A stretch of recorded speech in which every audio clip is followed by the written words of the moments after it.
Question क्या रहा है, a toy is in the form of a cone of radius 3.5 centimetre mounted on a hemisphere.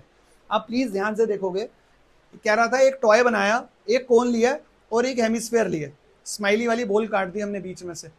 वो कह रहा है ये इसके ऊपर माउंटेड है, तो फिगर कुछ ऐसी बन गई। ठीक है, आगे करना क्या है, वो कह रहा है हेमिस्फेयर, और एक चीज ध्यान रखनी है, कह रहा है हेमिस्फेयर का रेडियस और कोन का रेडियस सेम है, तो यानी जब ये माउंट होंगे तो यहाँ पे कुछ भी एक्स्ट्रा चीज नहीं बचेगी। अब तो ये फिगर बनी हमारी टॉय की। इस क्वेश्चन में कह रहा है इसकी टोटल जो हाइट है वो 15.5 है, टोटल सरफेस एरिया निकालना है।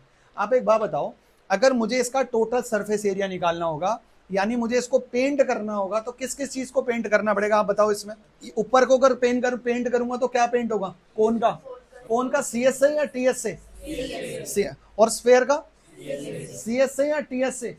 अगर आप ध्यान से देखोगे ये दोनों अटैच्ड है, तो इनके दोनों के बेसिस किसी काम के नहीं है, यूज ही नहीं हो रहे। तो जब इसको बेसिस को अटैच कर लूंगा तो इसका फॉर्मूला क्या बनेगा, ऐसे लिखना है इसका फॉर्मूला, TS से ऑफ क्या चीज है, टॉय, TS से of toy is equal to CS से ऑफ कोन प्लस CS से ऑफ हेमिस्फेयर। फिर फॉर्मूलाज लिखने, CS से ऑफ कोन क्या होता है, pi r L plus 2 pi r square. अब एक मजे की चीज इसमें क्वेश्चन की जो है समझनी है, वो ध्यान से समझना है।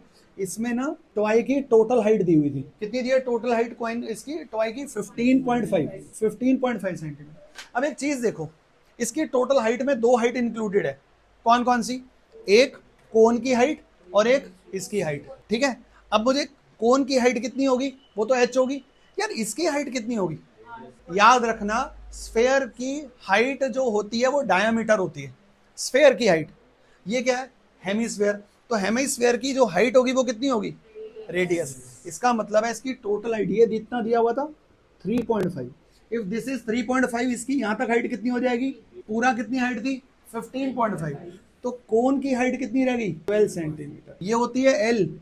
यहां L निकालने के लिए क्या करना पड़ेगा, पाइथागोरस थ्योरम लगानी पड़ेगी। पाइथागोरस थ्योरम क्या कहेगी, 12 स्क्वायर प्लस 3.5 स्क्वायर का under root is equals to L। जब इसको फाइंड आउट करोगे, वैल्यू पुट करोगे तो आंसर आ जाएगा।